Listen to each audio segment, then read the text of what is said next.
Divorce lawyers of Reddit. What is the most insane, evil, funny, dumb way a spouse has tried to screw the other?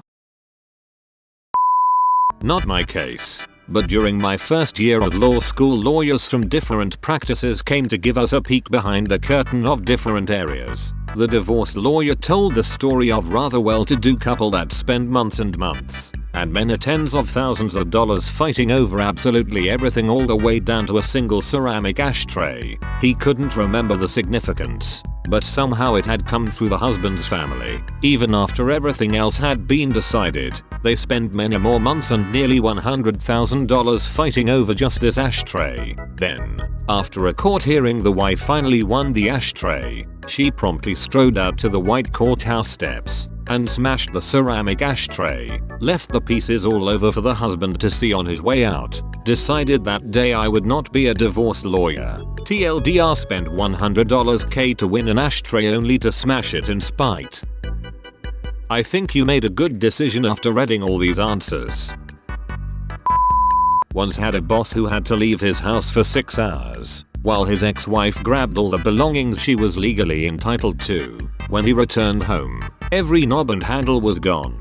Doorknobs, cabinet handles, drawer handles, anything that was screwed onto something and used to open it, she had taken. Every day for the next week, he would occasionally yell out, "She took the ducking knobs." My friend's mom did this when she found out her husband was cheating. In addition, all the light bulbs and toilet paper, even the light bulb in the fridge. She knew he would come home from work in the evening and have to figure out what was going on.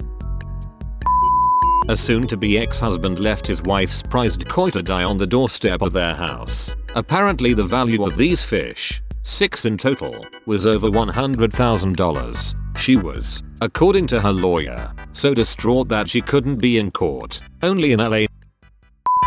Not my divorce, but my divorce lawyer told me about a case she was involved in where both clients were so petty that they had to all meet to argue over literally every single scrap of everything. The final object that neither would settle on was a ceramic rabbit statue, a really generic one from Home Depot or whatever. Zero sentimental value, but since it was the final item, neither side wanted to lose the last thing, and they dragged it out over 3 separate meetings for this one thing. I don't remember which ended up getting it, but once they settled it and signed everything, the winning party stuck it on their lawyer's desk as a gift and walked out. They must have felt so cool yet looked so stupid. I wonder at what point even the lawyers are like, "This is not worth my time despite what I'm getting paid. Just accidentally drop that sheet so it breaks." Never. LOL. I used to work for divorce attorneys and the billing they do is insane. I paid about $6K in total for mine. I'm not this petty though. It was 100% about my daughter and her safety. I have full custody. She's healthy, safe and sound. Worth every cent and more TBH. LOL. I spent $16,000 and then 5 minutes before our trial was set to start, 6 hours after the time it was supposed to start. More billable hours for me. My ex signed over his custody and agreed to all my terms. He was very pleased with himself for wasting my time and money. His legal aid lawyer was not so pleased or impressed. Friend was going through divorce from insane husband. He had been texting her pics of the gun he bought and threatening her. Police were called. Nothing they could do because it was only a picture. He was staying with a secret girlfriend at this point. She allowed him to go get his stuff from the house. She was scared to go back in the house alone. I went with her. First red flag was he had changed the locks. So we waited for locksmith to open the house and change the locks again. Well, when the door opens, we noticed all of the furniture was gone. So we carefully went upstairs in search of her cats. The entire second floor was empty. No cats, no furniture, even her clothes were gone. Come to find out he hired a moving company to pack and take everything, even the food in the fridge. Finally found the cats. He had taken them to another vet in town and put them up for boarding under his sister's name, thinking she would not be able to find them. He was finally forced to disclose what happened to her possessions. He had them taken to a storage unit far away from the home. I can't believe I'm saying this, but relative to the amount of animal abuse in the rest of this thread, I'm glad he didn't try to kill the cats. Divorce lawyer here. Spouse had been out of the house for weeks. She waited until he was on a business trip, came into the house, turned on all of the faucets, plugged the drains, turned off the furnace, and left. It was -10 degrees. He came back 5 days later. The house was ruined. The water froze and cracked the foundation. She's a wet bandit. I was an assistant for a family law practice, not a lawyer, so it was already a disaster of a divorce because the ex-husband was a dick. But it got so much worse when the wife started dating someone new with a severe cat allergy. Like a year after they split up, her psycho ex bought a cat on his time with the kids. Except he's not allowed pets at his apartment. He sends the kids back to their mom's house with a cat and all its stuff. Mom is pissed because she didn't want a cat at all. Plus her boyfriend is crazy allergic. She calls us asking what to do because her kids are bawling, saying that she can't get rid of their new sibling. And she has the cat in the garage. Ex told kids if mommy loves you, she'll let you keep the cat since daddy is not allowed cats at his house. TLDR, my client's spouse accused him of giving his deceased wife cancer. I represented a guy who was on his second marriage. His first wife passed away from cancer.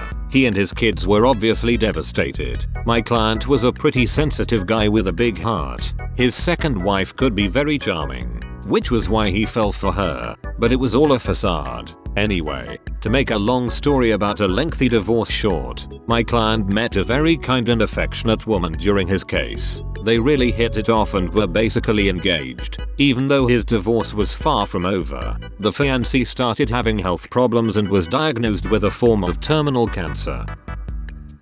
Somehow the second wife found out about this and tried to use the cancer diagnosis against my client in court. She developed this crazy theory that my client had killed his first wife by giving her cancer, and that he was doing the same thing to his fiancée.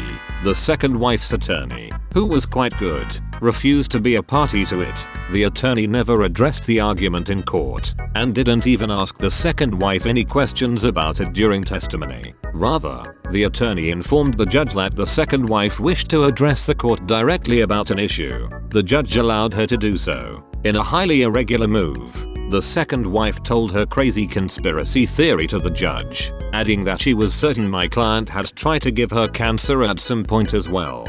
I wish I had an artist's rendering of the scene, capturing the second wife's crazy eyes, her attorney's look of shame embarrassment, the judge's look of confusion ennui, and my look of awe-inspired disgust.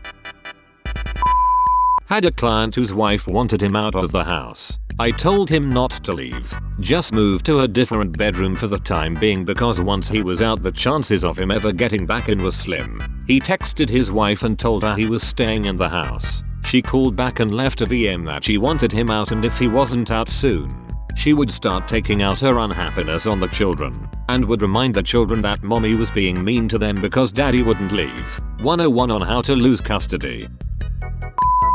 I don't practice divorce law, but I did an internship with a family law judge in law school that involved me sitting in on a lot of stuff. One divorced couple came in because the ex-husband wanted to lower his spousal support payments due to his lowered income, great financial responsibilities and the fact that his ex-wife was declining to seek paid employment, all of which sounds reasonable on the face. It turned out that while his income had been lowered due to cuts, his new wife, who technically worked as his assistant and had done so prior to the divorce, was now making quadruple her salary, more than he ever had. He claimed that his ex-wife hadn't paid renters living with her and could have money to survive if she charged them rent. It turned out they were the couple's shared 18-year-old twins who were living at home, having just graduating high school, and were going to keep living at home while starting college in the fall. It also later turned out that he allowed his stepdaughter and her 2 children to live with him and his wife rent-free and paid for her college. His ex-wife produced evidence that he told his own kids to figure out paying for college themselves.